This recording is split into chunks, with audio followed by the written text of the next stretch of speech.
Hi guys, welcome back to my channel. Friends, आज की video में हम आपको एक नई स्टोरी लेकर आए हैं और उस स्टोरी के माध्यम से आपको इंग्लिश का हिंदी अनुवाद सिखाएंगे और इंग्लिश को कैसे पढ़कर आप आसान तरीके से उसका हिंदी में अनुवाद करें। और अगर कोई सेंटेंस ज़्यादा बड़ा होता है तो उसका आप आसानी से कैसे उसका हिंदी निकालें, ठीक है। तो ये कुछ तरीके और ट्रिक्स मैं आपको बताऊँगा।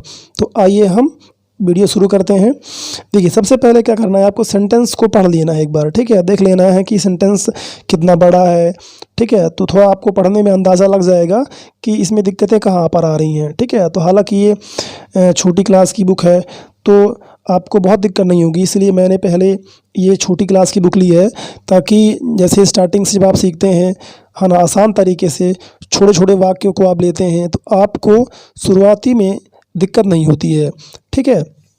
फिर भी आइए, जो लोग इंग्लिश सीखना स्टार्ट करते हैं या वो शुरुआत कंडीशन में होते हैं तो उन्हें दिक्कत होती है, इसको मैं ध्यान में रखते हुए, ठीक है, छोटी क्लास की बुक लिया है ताकि ट्रांसलेशन करने में शुरुआत में कोई ज़्यादा समस्या ना हो।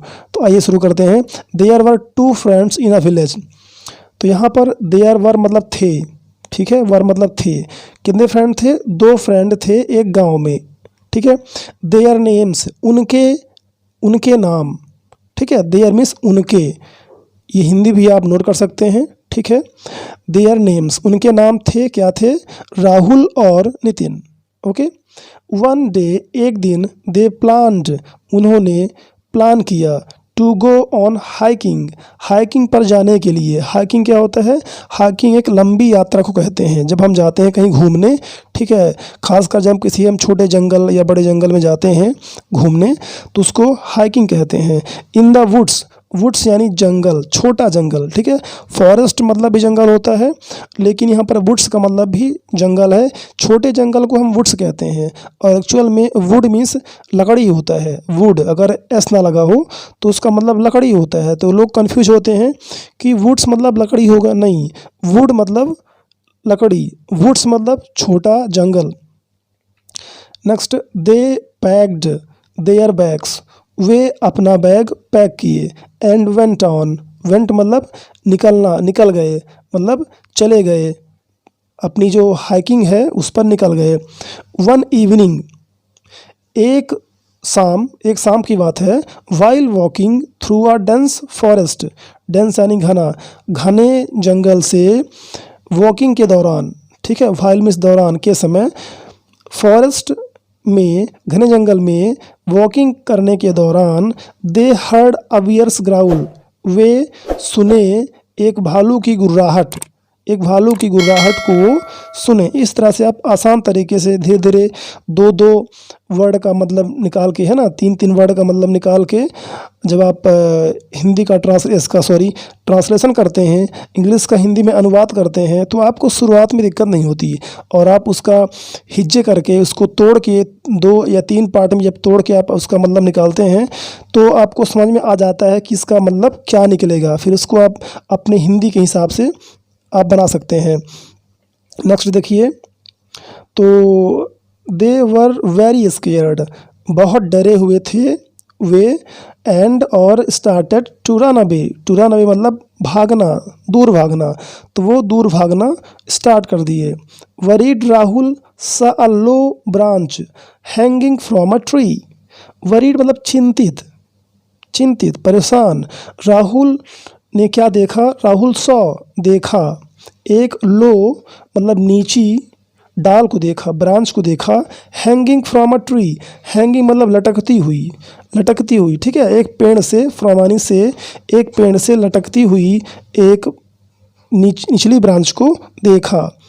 आइए हम नेक्स्ट पेज में चलते हैं, ठीक है। तो नेक्स्ट पेज में यहाँ से हम शुरू करते हैं। He quickly caught hold of the life saving branch, है ना, आपको बस यहाँ तक पढ़ना है क्योंकि ये सेंटेंस थोड़ा सा बड़ा है, ठीक है। तो पहले आप यहाँ तक रुक जाएं, एंड इसका मतलब निकाल लें यहाँ तक, इसके बाद आप आगे बढ़ें, नहीं तो क्या है, कन्फ्यूजन हो जाएगा और आप परेशान हो जाएंगे, ठीक है। और उसका जो मीनिंग है, हिंदी प्रॉपर मीनिंग है, वो शायद समझ में नहीं आएगा। तो he quickly caught hold, quickly means जल्दी से, वह जल्दी से पकड़ लिया, क्या पकड़ लिया? लाइफ सेविंग ब्रांच, जो ब्रांच थी वो डाली थी, है ना, जीवन को बचाने वाली, तो उसको उसने होल्ड कर लिया, पकड़ लिया। एंड और climbed on the top of the tree as soon as possible. As soon as possible means जल्दी से जल्दी, जितना जल्दी हो सका उसने क्या किया, climbed on the top of the tree, वो पेड़ के टॉप पर क्लाइम कर गया। क्लाइम मतलब चढ़ गया। He was so scared. सो मतलब यहाँ पर इतना या बहुत, वो बहुत डरा हुआ था। वॉज यानी था। यहाँ पर कुछ हिंदी आप नोट कर सकते हैं, क्योंकि ये जब आपको पता होता है कुछ वर्ड की ऐसी हिंदी जो बहुत बार रिपीट होते हैं, है ना, कई बार जब आप स्टोरी पढ़ते हैं, कोई भी बुक पढ़ते हैं, तो ये ऐसे वर्ड होते हैं मोस्ट इंपॉर्टेंट वर्ड्स। ठीक है, ये भी, इसका भी मैंने वीडियो बना चुका है, आप जाके वीडियो के डिस्क्रिप्शन में देख सकते हैं, तो आपको मिल जाएगा कि वहाँ पर वॉज, वर, ही, हिम, ऐसे जो मोस्ट इंपॉर्टेंट वर्ड हैं उनकी हिंदी हम बना चुके हैं। आइए आगे बढ़ते हैं। That he did not even look at his friend once. वह इतना डरा हुआ था कि, यहाँ पर दैट का मतलब कि वह मतलब अपने फ्रेंड्स को भी नहीं देखा। जो उसका फ्रेंड था दूसरा वाला, ठीक है, सेकंड फ्रेंड जो था, उसने उसको भी नहीं देखा कि वो कहाँ पर है। Next, Nitin who was behind. Behind means पीछे। नितिन जो पीछे था वॉज यानी था, और हु यानी जो। ठीक है, नितिन जो पीछे था, वॉज नॉट सो लकी, वो इतना लकी नहीं था, इतना भाग्यवान नहीं था। The wear was right behind him. And, अब फिर आपको यहाँ रुक जाना है। ठीक है, ये भी सेंटेंस बड़ा है, तो आपको पहले इतने का मीनिंग निकाल लेना है। Bear was right behind him. Right behind मतलब बिल्कुल पीछे।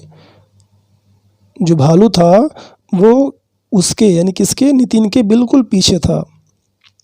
व्हेन ही सा that Rahul had saved himself. When जब उसने देखा कि राहुल हैड सेव्ड बचा लिया था अपने आप को, हिमसेल्फ यानी अपने आप को उसने बचा लिया था। All he could think of doing was to throw himself flat on the ground. और उसने ये सोचा कि वो अपने आप को क्या कर दे, ग्राउंड में लिटा दे। मतलब देखो, इसका मतलब क्या यहाँ पर है, फ्लैट ऑन द ग्राउंड। इसका मतलब होता है ज़मीन पर बिल्कुल ऐसे लेट जाना, पट लेट जाना। तो उसने सोचा कि मैं अपने आप को क्या कर देता हूँ, अपने आप को ज़मीन पे ऐसे लिटा देता हूँ। ठीक है, आगे देखिए स्टोरी में क्या होता है। And that's how the wear found him. जब भालू उसके पास आया तो उसने पाया उसको, है ना। दैट्स हाउ यानी इस तरह से भालू ने उसको पाया।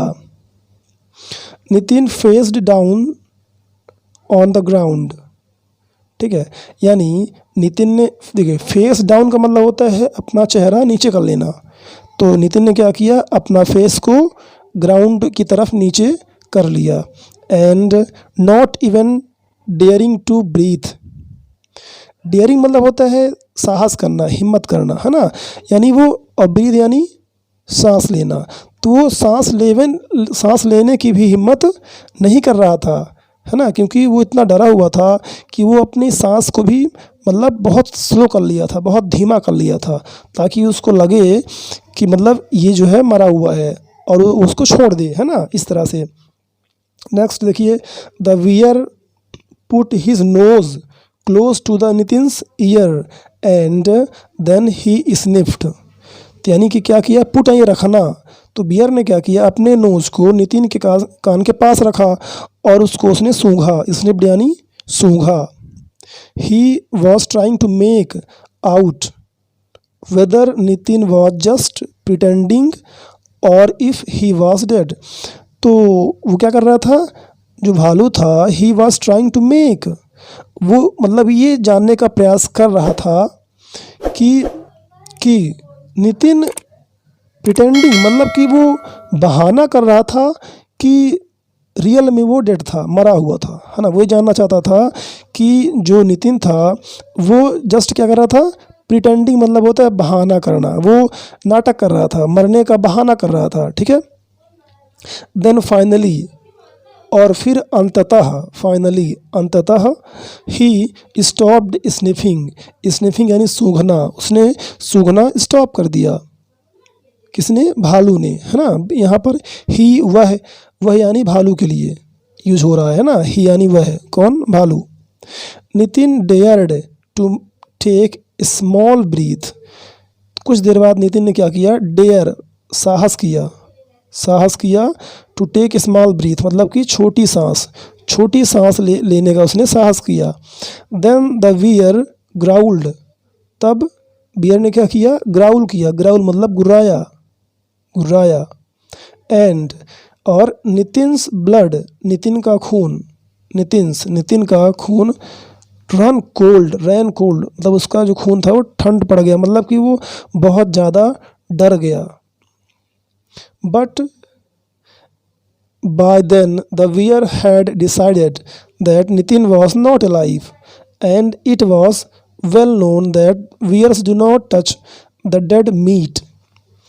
बट बाय देन, तब तक, बाय देन मतलब तब तक, यहाँ पर बाय का मतलब होगा तक, तब तक। द बियर हैड डिसाइडेड मतलब भालू ने डिसाइड कर लिया था, निर्णय कर लिया था, है ना, कर चुका था। जब हैड आता है तो वहाँ पर आप उसका मतलब निकालते हैं कि हो गया था या हो चुका था। दैट कि Nitin was not alive, alive मतलब जीवित, कि नितिन जीवित नहीं था। And it is well and sorry यहाँ से होगा well known that bears do not touch the dead meat. और देखिए ये वेल नोन मतलब कि अच्छी तरह से मतलब पता होता है, अच्छी तरह से जाना जाता है कि जो बियर होते हैं, भालू होते हैं, वो कभी भी डेड यानी मरे हुए व्यक्तियों का, मरे हुए जीवों का जो है मीट, मांस नहीं खाते। सो इसलिए द बियर लेफ्ट, बियर ने क्या किया? लेफ्ट कर दिया, लेफ्ट यानी छोड़ देना, ठीक है, बचा देना। तो बियर ने बचा दिया, छोड़ दिया the place and moved in another direction, और वो मूव कर गया यानी चला गया दूसरी दिशा में, दूसरे डायरेक्शन में चला गया। Seeing that the worst of the danger was over, seeing that मतलब कि यह देखकर, वह देखकर, कि वर्स्ट यानी होता है सबसे बेकार, बुरी, यानी बुरी जो है, बेकार मतलब कि बेकार और बहुत बुरी, यानी जो उसकी कंडीशन थी वो बहुत बुरी थी, बेकार थी। तो इस खतरनाक खतरे को, बहुत बुरे खतरे को देखा कि वो ओवर हो गया था, यानी कि खतरा टल गया था। वाज ओवर मतलब कि, ओवर मतलब कि वो उससे क्या हो गया था? उबर गया था, उस परेशानी से, उस समस्या से वो बाहर आ गया था। Rahul slowly climbed, Rahul slowly यानी धीरे धीरे, क्लाइम्ड यानी चढ़ा, climbed down, sorry climb down मतलब कि नीचे उतरना, ठीक है। क्लाइंब अप ऊपर चढ़ना, और क्लाइम डाउन ऊपर से नीचे आना, हाँ, नीचे उतरना वापस। The tree where he was hiding, जहाँ पर वो छुपा हुआ था, ही वॉज था हाइडिंग, छुपा हुआ। वॉकिंग अप टू नितिन, चलना, वॉकिंग अप मतलब चलना, वो नितिन के पास चला, यानी नितिन के पास चल कर गया।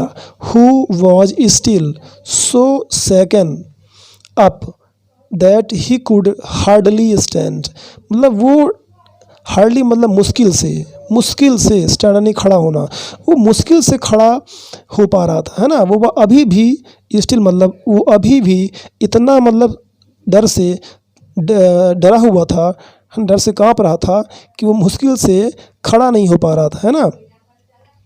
राहुल लाफिंगली आस्क्ड, लाफिंगली मतलब हंसते हुए, लाफिंगली, लाफ मतलब हंसना, लाफिंगली यानी हंसते हुए राहुल ने पूछा, क्या पूछा? Hey what did the bear whisper to you, उसने पूछा कि व्हाट डिड द बियर, यानी बियर ने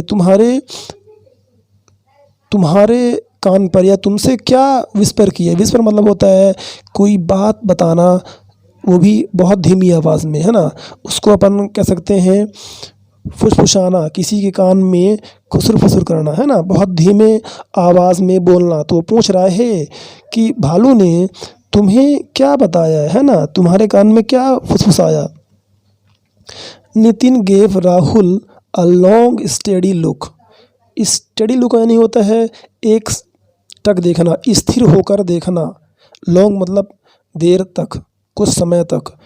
स्टडी लुक यानी ध्यान से देखना, एक टक देखना, स्थिर होकर देखना, ठीक है।